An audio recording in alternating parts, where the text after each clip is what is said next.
Okay. Everyone knows exactly why we are here today to discuss this momentous, this insanity, this incredible reveal of a chapter. Because Who's Who is back, baby. That's right. The biggest reveal possible we could have gotten. Of course, the house that was the building that was shaped like Who's Who's helmet is Who's Who's new headquarters. So we're finally getting huge Who's Who details, huge Who's Who lore, huge. I can't even keep a straight face. I'm not even going to cover the rest of the chapter in this video. I think we're all here for a very specific reason, and that reason is the Harley and the mural. I mean, there was some moments like this throughout Egghead, but I feel like this is the biggest moment we've ever had as weekly One Piece readers. This just blows everything wide open. This opens the entire like world for speculation and it changes everything. It really changes everything. This essentially what Oda did here is he gave us all of the answers, and it's up to us to put the puzzle together right now. I know that probably more will be explicitly revealed later, but you know, I think we can give ourselves a shot today. This is going to be very off the cuff, very like obviously some ideas and speculations have been brewing. Over the past few days, I waited till the official translation came out, just because with something that's like blocks of text like this, I think it's really essential to get the official translation and really like comprehend what was really going on for here, because there is definitely significant differences between the fan translation and the official here. So I figured I'd wait, read the official, and then come to my own conclusion. But anyway, so I'm just gonna go like through this kind of just off the cuff, and there's some things I already kind of figured out and already seen from other fans, but like I think I'll start with the text itself and then maybe jump to I mean, you could see my mouse here, so I'll jump to where I think like certain things might be applying, but then I'll jump to the full mural itself. Okay, so we got the first world. Within the earth there was fire. Mankind succumbed to greed and touched the forbidden sun. The enslaved prayed, and the sun god appeared. The earth god raged, and with the serpent of hellfire shrouded the world in death and darkness, and they will never meet. So, I think right off the bat, within the earth there was fire. This is the mother flame. Mankind succumbed to greed and touched the forbidden sun. Mankind obtained access to the mother flame.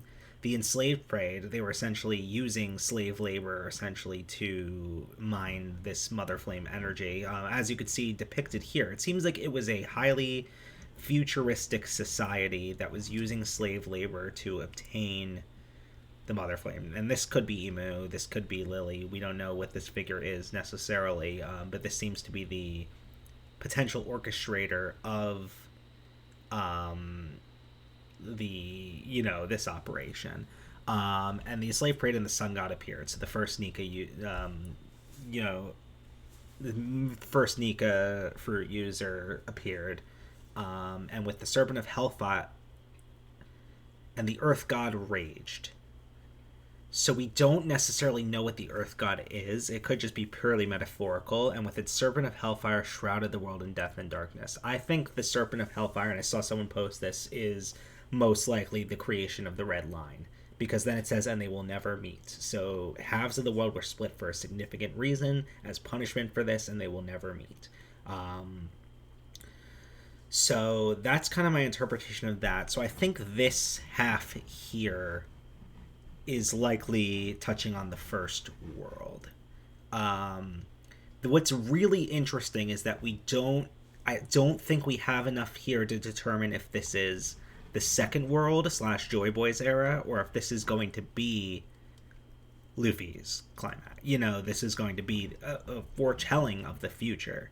I think it really could go either way. But okay, going with the second world. Within the void there was breath. The forest god tamed demons, and the sun spread the fires of war.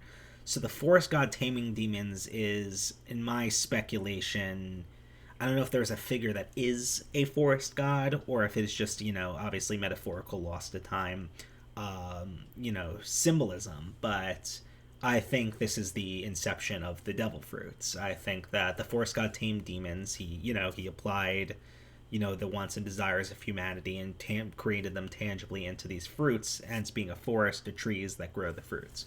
And then the sun spread the fires of war. Nika coming back to try to, rebel against like whatever oppression was rising. Those of the this is key. Those of the half moon dreamed. Those of the moon dreamed. Man killed the sun and became God, and the sea god stormed, and they will never meet. So, those of the half moon dreamed. This is something that I saw on the first day the chapter dropped, and I think this is pretty solid. If you look at the moon is a circle, half moon is clearly a D shape. I think those of the half moon are D. I don't know if this is just the D. Those with the D middle initial, the D clan. I don't know if this is necessarily literal in the sense that there is some moon, like the moon people, like I say, or if it's just like just a way of conveying the D people.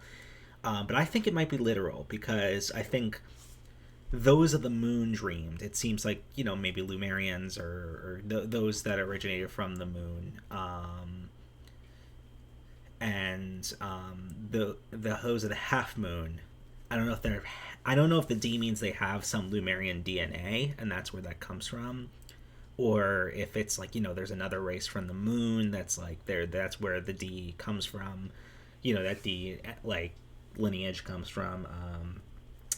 All this is pure speculation, but man killed the sun and became God. I assume this is Emu defeating Joy Boy and became God, becoming the rule of the world, and the sea god stormed. And the sea god storming, I think, might be as punishment maybe for Emu's actions. This is when the devil fruits, grew the caveats per se of not allowing swim. I think the sea god stormed also ties into, the world flooding, and I think as a consequence of those actions, maybe of the flooding,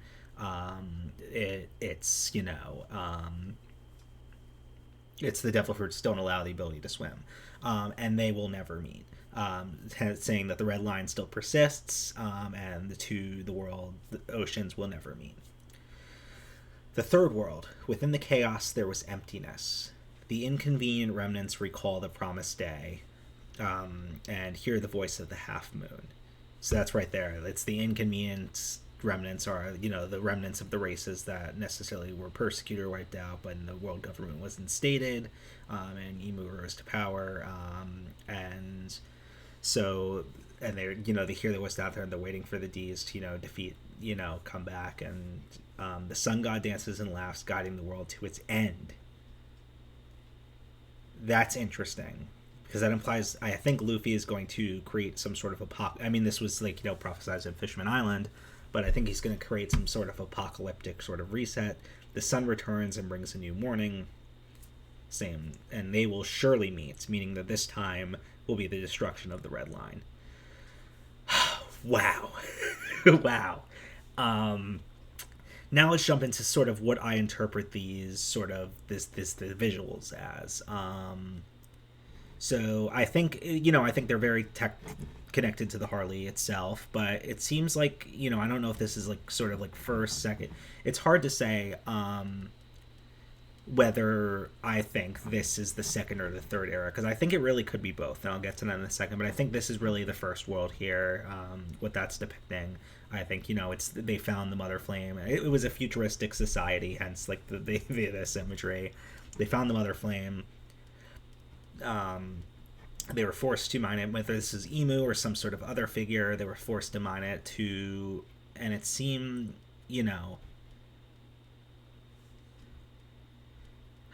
yeah, it's hard to say because I don't know if this is NL ship clearly that they took to the moon. So it's hard to say whether this is Emu wanted to get to the moon, or what he was trying to achieve, or whoever this figure was trying to achieve. Obviously, we got the Noah arc here. I don't know what this means. Maybe it's the vision. There's a winged. I don't know if it's the Shandians or the Lumerians. It's hard to say. It's really hard to say when you get into the imagery here. But I think what I wanted to do, and this is, the sea serpent, I think that's analogous. I think this is analogous for the red line being formed. But it seems like this dragon and the sea serpent, whatever they are breathing into each other, creating like a unified thing. So it's sort of like one sort of cause. It's like not. It's a causality loop where one supports the other. So we move on to this side. I think this could very well be the final war to come, prophetically, or this could very well be the second era as well.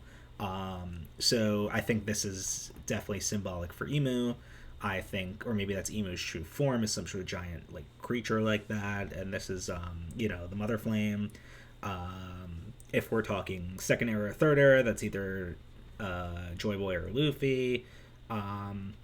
I thought this is a Lumerian of some kind with the flame. I think this is probably more likely a Shandian just because it doesn't have the flame.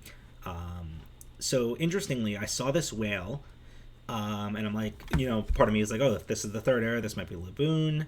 If this is the second era, however, it looks very similar to the whale tree on Zoe, and I wonder if it was modeled after to commemorate this sort of figure that may have been part of like Joy Boy's posse or crew or whatever. So that was really interesting to see. I think this is the symbolic of the minx right here.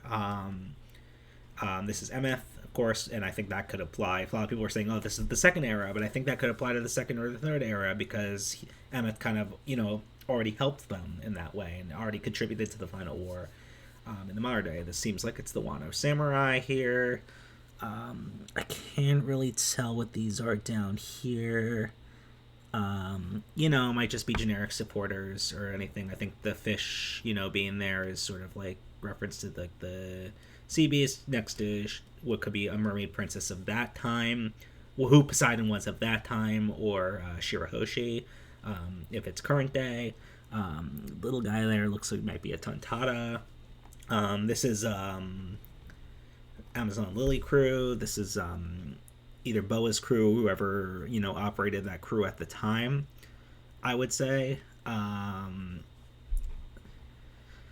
There's probably a giant of some kind. This here is either Loki or some sort of prominent giant of the time. I think it's clearly meant to maybe it's who had Loki's fruit at that given time. I think that could very well be a possibility. I don't know what this is. This could be a mink. I can't really tell. So that could be a giant of some kind, and there is some sort of force on Emu's side here, and I think that's probably just symbolic of the people that were part of the the families that align with the world government, or could be the Holy Knights, could be the original Celestial Dragons. I think this era is very hard to discern. I think this is definitely the first era, maybe merging into the second era here. It seems like the source of the Delph roots, maybe the Atom Tree. This kind of stuff here, what really is going on here is going to be hard for me to interpret. I think probably people out there might have great theories, and if you're watching this and you see this, let me know in the comments below. I'd love to hear your thoughts. That's kind of where I'm leaning on everything right now. I know this was a little short and it doesn't have a lot of things, but that's kind of where I'm at in terms of my analysis. I haven't really dug too deep into others' analysis yet. I mean, I just didn't want it to sort of ruin my own original thoughts when I went to record this. But okay, so much. This is it's so insane that I get to be reading One Piece at this time and get to see a drop like this. This it changes everything. It really changes everything. I think this is the biggest opening of the door, or open. What do you call it? I don't know what the terminology is, but it's the biggest